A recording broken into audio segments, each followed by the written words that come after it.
honorable delegates, heads of state, leaders of nations, distinguished representatives of peoples great and small, I greet you not as a career diplomat nor as a man bred for banquet halls and handshakes. I do not come to you speaking the rehearsed language of polished politics. I come to you as a soldier of my people, as a guardian of a wounded land, as a son of a continent that has carried the cross of the world yet has never worn its crown. My name is Captain Ibrahim Traoré, President of Burkina Faso. And today I speak not only for the 22 million souls in my nation but for a continent whose stories have been twisted, whose pain has been ignored, and whose dignity has been repeatedly auctioned off at the altar of foreign interests. Africa is not your beggar. Africa is not a battlefield.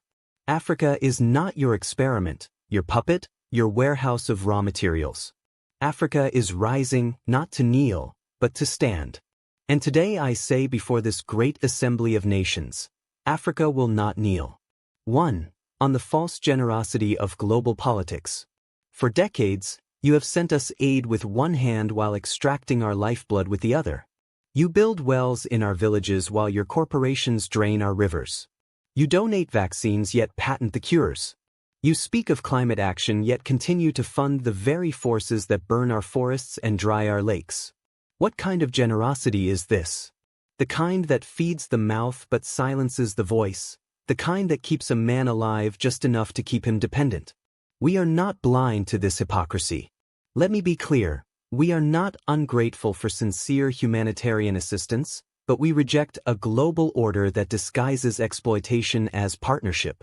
We reject financial institutions that lend with one hand and steal sovereignty with the other. Africa no longer wants charity. We want justice. We want control over our own destinies. 2. On the chains of colonialism and its modern descendants. Our wounds did not begin with us.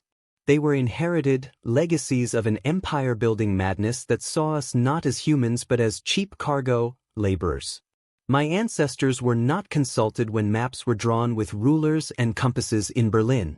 The borders of Burkina Faso, like those of many African nations, were not carved by our ancestors but by men who had never stepped foot on our soil, who knew nothing of our languages, our tribes, or our spirits. Today, colonialism has a new face. It wears suits. It hosts forums. It signs contracts in Geneva and Paris and Washington.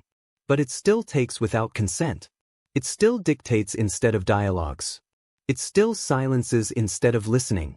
If you want to talk about peace, then let's begin by unlearning the arrogance that peace is something only you can teach us. 3. On resource exploitation and the myth of development.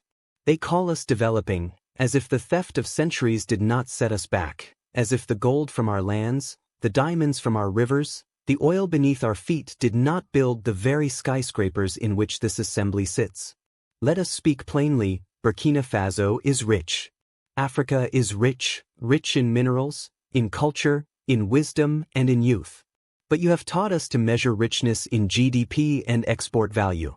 You call it development when a foreign company owns 90% of a gold mine on our land.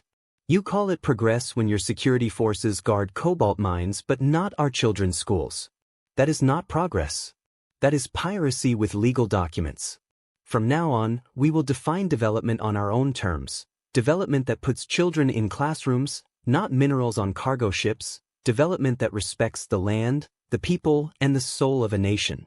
4. On sovereignty and interference. Why is it that when an African nation makes independent choices, we are called unstable? Why is it that when we seek military cooperation outside the colonial sphere, we are labeled a threat? Burkina Faso has chosen to walk a path of sovereignty. That is not a threat to peace. It is a declaration of adulthood. We are no longer under your guardianship. We are no longer your junior partners in diplomacy. We are a free people. If a nation chooses partners that respect it rather than exploit it, that is not rebellion. That is wisdom. Let it be known, no foreign power will dictate the alliances of Burkina Faso. We will build relations based on mutual respect, not historical guilt or present-day intimidation. 5. On terrorism and manufactured wars. You ask why there is violence in the Sahel. You ask why our youth take up arms. But you do not ask who benefits when our minds are guarded by private mercenaries while our villages are left vulnerable. You do not ask how weapons arrive in deserts that produce no steel. You do not ask why peacekeeping never seems to end the war. The truth is, many of the so-called solutions to African security problems are merely business models. Endless conflict has become a market, and African suffering has become a subscription-based service. Burkina Faso has decided to break that cycle. We will fight terror, but not with dependency. We will secure our nation not with foreign dictates but with national dignity. 6. On migration and human dignity. We do not want our youth drowning in the Mediterranean. We do not want our brightest minds fleeing to countries that once called us savages. We do not want remittances. We want reasons for our people to stay. Why do our youth flee? Not because we lack duty, but because we are made to lack opportunity. Not because we hate our land, but because our land is treated as someone else's property. Migration is not a crisis. It is a symptom of wars we did not start, of loans we did not need, of a world order that tells our youth their only value lies outside their own homes. The solution is not border fences. The solution is justice. 7. On Africa's place in the world. Africa is not a mistake to be fixed. Africa is not a failed continent. Africa is the womb of the world, the cradle of civilization, the keeper of tomorrow's hope. We have been made invisible in global decisions that affect us deeply.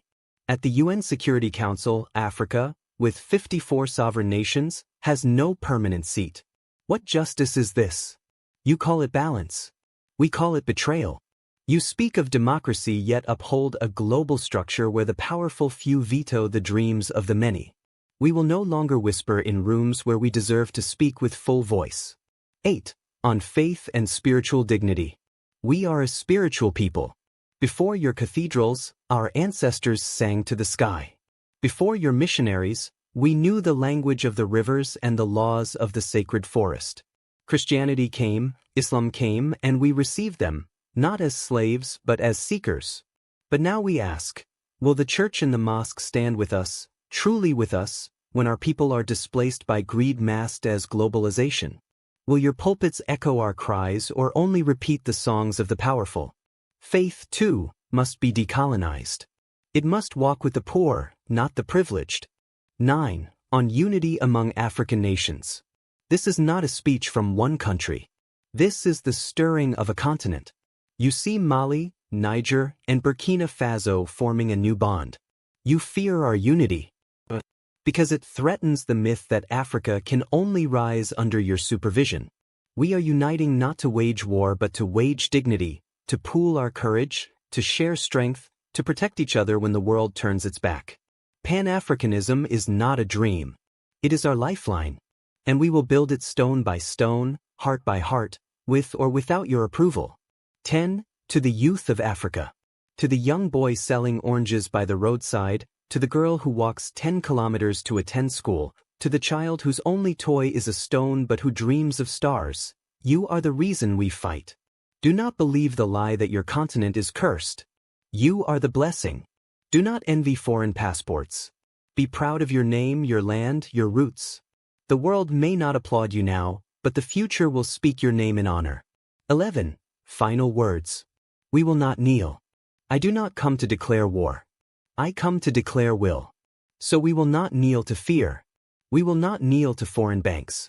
We will not kneel to outdated empires masquerading as friends. Africa is not asking for a seat at your table.